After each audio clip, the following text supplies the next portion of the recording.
Hi friends, ಮತ್ತೊಂದು ವಿಡಿಯೋಗೆ ಸ್ವಾಗತ. ನಾವಿವಾಗ ಓಲ್ಡ್ ಗೋವಾಯಿಂದ ನಾವು ಅರಂಬೋಲ್ ಬೀಚ್ಗೆ ಹೋಗ್ತಿರೋಂಥದ್ದು. ಸೊ ಈ ಬ್ರಿಡ್ಜು ಏನಿದೆ ಇದು ಪಣಜಿಲ್ ಬರುವಂಥದ್ದು. ಸೊ ಇಲ್ಲೇ ಕ್ಯಾಸಿನೋ ಎಲ್ಲ ಇರುವಂಥದ್ದು. ನಾನು ಹಿಂದಿನ ವಿಡಿಯೋದಲ್ಲಿ ಏನು ಸ್ಟಾಪ್ ಮಾಡಿದ್ದೆ, ಸೊ ಇದು ಅಲ್ಲಿಂದ ಕಂಟಿನ್ಯೂಷನ್ ಆಗಿರುತ್ತೆ. ಈ ಅರಂಬೋಲ್ ಬೀಚ್ ಬಂದು ಪಣಜಿಯಿಂದ 35 ಕಿಲೋಮೀಟ್ರ್ ಆಗುತ್ತೆ, ಮತ್ತು ಬಾಗಾ ಬೀಚಿಂದ 23 ಕಿಲೋಮೀಟ್ರ್ ಆಗುತ್ತೆ.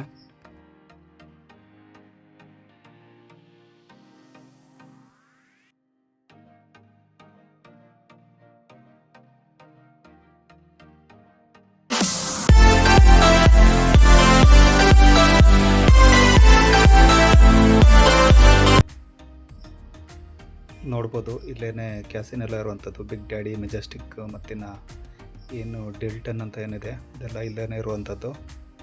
ಸೊ ನಾನು ಅದನ್ನು ನೆಕ್ಸ್ಟು ಕೊನೆ ವಿಡಿಯೋದಲ್ಲಿ ಗೋವಾದಿಂದ ಹೊರಡೋ ಟೈಮಲ್ಲಿ ಹಾಕುವಂಥ ವಿಡಿಯೋದಲ್ಲಿ ನಾನು ಕ್ಯಾಸಿನೋ ಹೋಗಿದ್ದನ್ನು ನಾನು ಹಾಕ್ತೇನೆ. ಇವಾಗ ನಾವು ಸೀದಾ ಹೋಗ್ತಿರೋದು ಅರಂಬೋಲ್ ಬೀಚಿಗೆ. ಈ ಅರಂಬೋಲ್ ಬೀಚನ್ನು ರಷ್ಯನ್ ಬೀಚ್ ಅಂತಲೂ ಕರೀತಾರೆ, ಯಾಕಂದರೆ ರಷ್ಯನ್ಸ್ ಸಿಟಿಸನ್ಗಳು ತುಂಬ ಜನ ಇಲ್ಲಿಗೆ ಟೂರಿಸ್ಟ್ಗಳು ಬರ್ತಾರೆ ಜಾಸ್ತಿ. ಸೊ ಹಂಗಾಗಿ ಇದನ್ನು ರಷ್ಯನ್ ಬೀಚ್ ಅಂತಲೂ ಕರೀತಾರೆ. ನಾವು ಹೋದಾಗಲೂ ಸ್ವಲ್ಪ ಜನ ಇದ್ದರು, ಬಟ್ ಅಂದರೆ ಇವಾಗ ಸ್ವಲ್ಪ ಬಿಸಿಲು ಜಾಸ್ತಿ ಇರೋದ್ರಿಂದ ಸ್ವಲ್ಪ ಜನ ಕಮ್ಮಿ ಅಂತಲೇ ಹೇಳ್ಬೋದು. ಇನ್ನು ಅದು ಬಿಟ್ಟರೆ ಅಲ್ಲಿ ಈಗ ನೋಡೋ ಅಂಥದ್ದು ಏನು ಅಂತ ಜಾಸ್ತಿ ಏನು ಪ್ಲೇಸಸ್ ಇಲ್ಲ. ಜಸ್ಟ್ ಶಾಪಿಂಗು ಮತ್ತಿನ್ನು ಸ್ವೀಟ್ ವಾಟರ್ ಲೇಕ್ ಅಂತ ಸಿಗುತ್ತೆ. ಸೊ ಅದನ್ನೆಲ್ಲ ನೋಡ್ಬೋದು. ಇಲ್ಲೇ ಲೆಫ್ಟಿಗೆ ತೊಗೋಬೇಕಾಗುತ್ತೆ ಹೈವೇಲಿ. ಇಲ್ಲಿಂದ ತೊಗೊಂಡ್ರೆ ಸೀದಾ ನಾವು ಅರಂಬೋಲ್ ಬೀಚ್ಗೆ ಹೋಗ್ಬೋದು. ಮತ್ತು ಈ ಅರಂಬೋಲ್ ಬೀಚ್ಗೆ ಹೋಗೋದಾದ್ರೆ ರೋಡ್ ಸ್ವಲ್ಪ ಚಿಕ್ಕದಾಗಿರುತ್ತೆ, ಸಾಧ್ಯ ಆದಷ್ಟು ಹುಷಾರಾಗಿ ಹೋಗಬೇಕು. ಲಾಸ್ಟ್ ನಾವು ಮುಗಿಸ್ಕೊಂಡು ಆ ಕಡೆಯಿಂದ ಏನು ಬೀಚ್ಗೆ ಹೋಗಿ ವಾಪಸ್ ಬರಬೇಕಾದ್ರೆ ನಮಗೆ ಹಿಂದ್ಗಡೆಯಿಂದ ಒಂದು ಗಾಡಿ ಬಂದು ಟಚ್ ಮಾಡೇ ಬಿಡ್ತಾರೆ ಆ್ಯಕ್ಚುಲಿ. ಸೊ ಅಷ್ಟು ಕ್ರೌಡ್ ಇರುತ್ತೆ. ಸಾಧ್ಯ ಆದಷ್ಟು ಈ ರೋಡಲ್ಲಿ ಸ್ವಲ್ಪ ಹುಷಾರಾಗಿ ಹೋಗಿ, ಯಾಕಂದರೆ ಚಿಕ್ಕ ರೋಡ್ ಆಗಿರೋದ್ರಿಂದ ಮೈ ಮೇಲೆ ಬರ್ತಾ ಇರ್ತಾರೆ ಟೂರಿಸ್ಟ್ಗಳು ಆಗಲಿ ಅಥವಾ ಲೋಕಲಿಸ್ಟ್ಸ್ ಆಗಲಿ. ಇನ್ನು ಈ ಅರಂಬೋಲ್ ಬೀಚಲ್ಲಿ ಜಾಸ್ತಿ ಫೋಟೋದು ಮತ್ತಿನ್ನು ಏನು ವಾಟರ್ ಆ್ಯಕ್ಟಿವಿಟೀಸ್ ಎಲ್ಲ ಇರುತ್ತೆ, ಅದ್ರ ಬಗ್ಗೆ ಎಲ್ಲ ಸ್ಕ್ಯಾಮ್ ನಡೀತಾ ಇರುತ್ತೆ. ಮಸಾಜ್ದು ಆಗಲಿ ಕೆಲವೊಂದೆಲ್ಲ ಸ್ಕ್ಯಾಮ್ ನಡೆಯುತ್ತೆ. ಸಾಧ್ಯ ಆದಷ್ಟು ಯಾರೇ ಬಂದು ಮಾತಾಡ್ಸಿದ್ರು ನಿಮ್ಮ ಪಾಡಿ ನೀವು ಏನು ಎಂಜಾಯ್ ಮಾಡೋಕ್ಕೆ ಬಂದಿರೋ ಅದನ್ನು ಮಾತ್ರ ಮಾಡ್ಕೊಳ್ಳಿ. ಸಾಧ್ಯ ಆದಷ್ಟು ಅವ್ರು ಬಂದು ನಿಮಗೆ ಅಷ್ಟು ಕಮ್ಮಿ ಮಾಡಿಸ್ತೀವಿ, ಇಷ್ಟು ಕಮ್ಮಿ ಮಾಡಿಸ್ತೀವಿ, ಮಸಾಜ್ ಅದು ಇದು ಅಂತೆಲ್ಲ ಹೇಳ್ತಾರೆ. ಸೊ ಅದಕ್ಕೆಲ್ಲ ಹೋಗ್ಬೇಡಿ, ಯಾಕಂದರೆ ತುಂಬ ಸ್ಕ್ಯಾಮ್ ಆಗೋದೇ ಜಾಸ್ತಿ ಇಲ್ಲಿ. ಇನ್ನು ಅದು ಬಿಟ್ಟರೆ ಬಾಗಾ ಬೀಚು ಮತ್ತು ಇನ್ನು ಕಲ್ಲಂಗೋಟೆ ಬೀಚಲ್ಲಾದರೆ ಜಾಸ್ತಿ ಕ್ರೌಡ್ ಇರುತ್ತೆ. ಬಟ್ ಇಲ್ಲಿ ಕ್ರೌಡ್ ಇದ್ದರೂ ಸಹ ಬಟ್ ಇಲ್ಲಿ ಸ್ವಲ್ಪ ಸ್ಕ್ಯಾಮ್ ಜಾಸ್ತಿ ಅಂತಲೇ ಹೇಳ್ಬೋದು. ನೋಡ್ಬೋದು ರೋಡ್ ಎಷ್ಟು ಚಿಕ್ಕದಾಗಿದೆ ಅಂತ. ಚಿಕ್ಕ ಚಿಕ್ಕ ರೋಡಲ್ಲೇ ಹೋಗ್ಬೇಕಾಗುತ್ತೆ. ಸಾಧ್ಯ ಆದಷ್ಟು ಹುಷಾರಾಗಿ ಹೋಗಿ.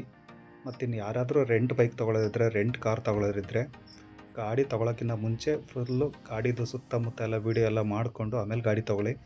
ಯಾಕಂದರೆ ಗಾಡಿ ತೊಗೊಂಡಾದಮೇಲೆ ನೀವು ಏನು ನೋಡಿದಲ್ಲೇ ಸುಮ್ಮನೆ ತೊಗೊಂಡು ಹೋಗ್ಬಿಟ್ಟು ಬಂದರೆ ಅಲ್ಲಿ ಸ್ಕ್ರ್ಯಾಚ್ ಆಗಿದೆ, ಇಲ್ಲಿ ಸ್ಕ್ರ್ಯಾಚ್ ಆಗಿದೆ, ಇಲ್ಲಿ ಡೆಂಟ್ ಆಗಿದೆ ಅಂತ ಹೇಳ್ಬಿಟ್ಟು ಇಲ್ಲದ್ದೆಲ್ಲ ಹೇಳ್ಬಿಟ್ಟು ನಿಮ್ಮ ಹತ್ರ ಚೆನ್ನಾಗಿ ದುಡ್ಡು ಕೇಳ್ತಾರೆ.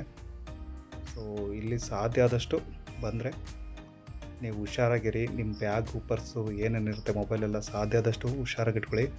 ಯಾಕಂದರೆ ಇಲ್ಲಿ ಯಾರೂ ನಂಬೋಕ್ಕೂ ಆಗೋಲ್ಲ, ಯಾಕಂದರೆ ಅಷ್ಟು ನಮ್ಮ ಜೊತೆನೇ ಇರ್ತಾರೆ, ಕನ್ನಡನೇ ಮಾತಾಡ್ತಿರ್ತಾರೆ, ಗೊತ್ತೇ ಆಗೋಲ್ಲ ಕನ್ನಡಿಗರು ಅಥವಾ ಅಲ್ಲಿ ಲೋಕಲ್ ಯಾರು ಅಂತ. ಸ್ವಲ್ಪ ಸ್ಕ್ಯಾಮ್ ಜಾಸ್ತಿ ಇರೋದ್ರಿಂದ ಹುಷಾರಾಗಿರಿ. ಇದು ಅರಂಬೋಲ್ ಬೀಚ್ಗೆ ಹೋಗೋಂಥ ರೋಡು. ಸೊ ಇಲ್ಲೇ ಗಾಡಿ ಪಾರ್ಕ್ ಮಾಡಿಬಿಟ್ಟು ನಾವು ಹೋಗ್ಬೇಕಾಗತ್ತೆ. ಬಟ್ ಇದಕ್ಕೂ ಸಹ ಪಾರ್ಕಿಂಗ್ ಚಾರ್ಜಸ್ ಇರುತ್ತೆ. ಈಗ ಇಲ್ಲೇ ಪ್ಲೇಡ್ ಹಾಕ್ತಾರೆ. ಆ್ಯಕ್ಚುಲಿ ಗೋವಾದಲ್ಲಿ ನೀವು ಎಲ್ಲೇ ಹೋದರೂ ಪಾರ್ಕಿಂಗ್ ಚಾರ್ಜ್ ಕೊಡ್ತಾರೆ, ಹೊರಡಾಕಂತೂ ಸಾಧ್ಯನೇ ಇಲ್ಲ. ಇನ್ನು ಇಲ್ಲಿ ಪಾರ್ಕ್ ಮಾಡಿರಿ, ಹೆವಿ ಬಿಸಿಲಿರುತ್ತೆ ಈ ಟೈಮಲ್ಲಂತೂ ಹೋದರೆ. ಬೇಸಿಗೆನಲ್ಲಿ ಮಳೆಗಾಲದಲ್ಲಿ ಹೋದರೆ ಬೀಚಿಗಂತೂ ಬೀಳೋಕ್ಕಾಗಲ್ಲ, ಅಷ್ಟು ನೀರು ಫೋರ್ಸಾಗಿ ಬರ್ತಾ ಇರುತ್ತೆ. ನೋಡ್ಬೋದು ಇಲ್ಲೆಲ್ಲ ಟೆಂಟ್ ಥರ ಎಲ್ಲ ಮಾಡ್ಕೊಂಡಿರ್ತಾರೆ. ಅದಕ್ಕೆಲ್ಲ 100 ರೂಪೀಸ್ ಚಾರ್ಜ್ ಮಾಡ್ತಾರೆ ಒಂದು ಛತ್ರಿ ಕೆಳಗೆ ಕುತ್ಕೊಳ್ಳೋಕ್ಕೆ ಜಸ್ಟು. ಸೊ ಸಾಧ್ಯ ಆದಷ್ಟು ಹುಷಾರಾಗಿ ನೋಡಿಕೊಂಡು ಸ್ಕ್ಯಾಮ್ಗೆ ಯಾವುದಕ್ಕೂ ಒಳಗಾಗ್ದಂಗೆ ಮ್ಯಾನೇಜ್ ಮಾಡಿ.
ಇನ್ನು ಇಲ್ಲಿ ಫಾರಿನರ್ಸ್ ಎಲ್ಲ ತುಂಬ ಜನ ಇರ್ತಾರೆ, ಮತ್ತಿನ್ನು ಅವ್ರ ಪಾಪ ಅವ್ರ ಪಾಡಿಗೆ ಅವರು ರೆಸ್ಟ್ ಮಾಡ್ತಾ ಇರ್ತಾರೆ, ಮತ್ತಿನ್ನು ಅವ್ರು ಎಂಜಾಯ್ ಮಾಡ್ತಾ ಇರ್ತಾರೆ. ಸಾಧ್ಯ ಆದಷ್ಟು ಡಿಸ್ಟರ್ಬ್ ಮಾಡೋಕ್ಕೆ ಹೋಗ್ಬೇಡಿ.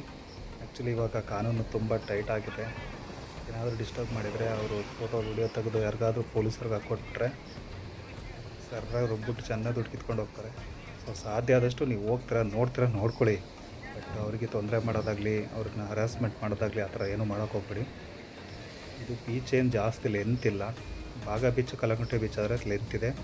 ಸೊ ಅದು ನೈಟ್ ಟೈಮ್ ಸಖತ್ತಾಗಿರುತ್ತೆ, ಡಿ ಜೆ ಎಲ್ಲ ಇರುತ್ತೆ. ಬಟ್ ಇಲ್ಲಿ ಅಷ್ಟೊಂದೇನು ಹೇಳ್ಕೊಳ್ಳೋ ಥರ ಇರಲ್ಲ. ಬಟ್ ಈ ಅರಂಬೋಲ್ ಬೀಚಲ್ಲಿ ಏನಂದರೆ ಶಾಪಿಂಗ್ ಎಲ್ಲ ತುಂಬ ಚೆನ್ನಾಗಿದೆ. ಹೊರಡೆ ಅಂದರೆ ಬೀಚ್ ದಂಡೆನೇ ಇರುವಂಥದ್ದು. ಸೊ ಅದನ್ನೆಲ್ಲ ಎಂಜಾಯ್ ಮಾಡ್ಬೋದು.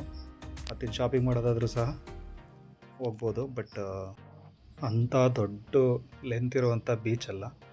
ಇನ್ನು ಈ ಬೀಚಲ್ಲಿ ಈ ಕಡೆ ಸೈಡು ಏನು ಹಿಲ್ ಸ್ಟೇಷನ್ ಥರ ಇದೆ, ಈ ಕಡೆ ನಾನು ತೋರಿಸ್ತೀನಿ. ಸೊ ಆ ಹಿಲ್ ಸ್ಟೇಷನಿಂದ ಆ ಕಡೆಗೆ ಹೋದರೆ ಸ್ವೀಟ್ ವಾಟರ್ ಲೇಕ್ ಇದೆ. ಸೊ ಅಲ್ಲೂ ಸಹ ಹೋಗ್ಬೋದು. ಇನ್ನು ಈಗ ನಾವೆಲ್ಲೇನು ಜಾಸ್ತಿ ಗೊತ್ತಿರಲಿಲ್ಲ. ಸೊ ಇದು ಮುಗಿಸ್ಕೊಂಡು ನಾವು ಇಲ್ಲಿಂದ ಸೀದಾ ಬಾಗ ಬೀಚ್ ಹತ್ರ ಹೋಗ್ತೀವಿ. ಸೊ ಅಲ್ಲಾಗ್ಬಿಟ್ಟು ನಾವು ರೂಮ್ ಮಾಡಿಬಿಟ್ಟು ನೈಟು ನಾವು ಅಲ್ಲಿ ಡಿ ಜೆ ಎಲ್ಲ ಇರುತ್ತೆ, ಚೆನ್ನಾಗಿರುತ್ತೆ. ಅದನ್ನ ನೋಡೋದಕ್ಕೆ ನಾವು ಹೋಗ್ತೀವಿ. ವಿಡಿಯೋ ನಿಮ್ಗೆ ಇಷ್ಟ ಆದರೆ ಚಾನಲ್ ಸಬ್ಸ್ಕ್ರೈಬ್ ಮಾಡಿ ಮತ್ತು ಸಾಧ್ಯ ಆದಷ್ಟು ಶೇರ್ ಮಾಡಿ. ಇದು ಬಾಗ ಬೀಚ್ ಹತ್ರ ಇರುವಂಥ ಬ್ರಿಡ್ಜ್ ಇದು. ಸೊ ಇಲ್ಲಿ ಕಯಾಕಿಂಗ್ ಎಲ್ಲ ನಡೀತಾ ಇರುತ್ತೆ. ಇದು ತುಂಬ ಚೆನ್ನಾಗಿರುತ್ತೆ. ಆ್ಯಕ್ಚುಲಿ ಇಲ್ಲಿ ಫೋಟೋಶೂಟ್ ಎಲ್ಲ ಚೆನ್ನಾಗಿರುತ್ತೆ. ಇದು ಇಲ್ಲಿ ಬಂದರೆ 300-400ಗೆಲ್ಲ ಕಯಾಕಿಂಗ್ ಇರುತ್ತೆ. ಇನ್ನು 200ಗೆಲ್ಲ ಸಿಗುತ್ತೆ. ನಾವು ಬಾರ್ಗೇನ್ ಮಾಡೋದ್ರ ಮೇಲೆ ಡಿಪೆಂಡ್ ಆಗುತ್ತೆ. ನೋಡ್ಬೋದು, ತುಂಬ ಅಂದರೆ ತುಂಬ ಚೆನ್ನಾಗಿದೆ, ಕ್ಲೀನಾಗಿದೆ ಈ ಜಾಗದಲ್ಲಿ ಕಯಾಕಿಂಗ್ ಮಾಡೋದಕ್ಕೆ. ನಾವು ರೂಮ್ ಮಾಡಿದ್ದು ಇಲ್ಲೇನೆ, ಇಲ್ಲಿ ನಮ್ಮ ಲತೇಶ್ ಅಣ್ಣ ನಿಂತಿದ್ದಾರಲ್ಲ ಅದೇನೆ. ಸೊ ಆ ಓನರ್ದು ನಂಬರ್ ನಾನು ಅಲ್ಲಿ ತೋರಿಸ್ತೀನಿ. ಆ ನಂಬರ್ ನಾನು ಕೆಳಗೆ ಕಮೆಂಟ್ ಬಾಕ್ಸಲ್ಲಿ ನಾನು ಕೊಟ್ಟಿರ್ತೀನಿ. ಸೊ ಕಾಂಟ್ಯಾಕ್ಟ್ ಮಾಡ್ಕೊಂಡು ಹೋಗಿ. AC room 1800 ಸಿಕ್ಬಿಡ್ತು. ಚೆನ್ನಾಗಿತ್ತು, ದೊಡ್ಡ ರೂಮ್ ಅದು. ಸೊ ನಿಮಗೆ ಬೇಕಾದರೆ ಕಾಂಟ್ಯಾಕ್ಟ್ ಮಾಡಿ. ಬಾಗ ಬೀಚಿಗೆ ತುಂಬ ಹತ್ರ ಆಗುತ್ತೆ, ವಾಕಬಲ್ ಡಿಸ್ಟೆನ್ಸ್ ಎಲ್ಲ ಇದೆ. ಸೊ ಈ ವಿಡಿಯೋನ ಇಲ್ಲಿಗೆ ಎಂಡ್ ಮಾಡಿ ನೆಕ್ಸ್ಟು ಬಾಗ ಬೀಚಿಗೆ ಹೋಗಿದ್ದನ್ನು ನಾನು ಕಂಟಿನ್ಯೂಷನಲ್ಲಿ ತೋರಿಸ್ತೀನಿ.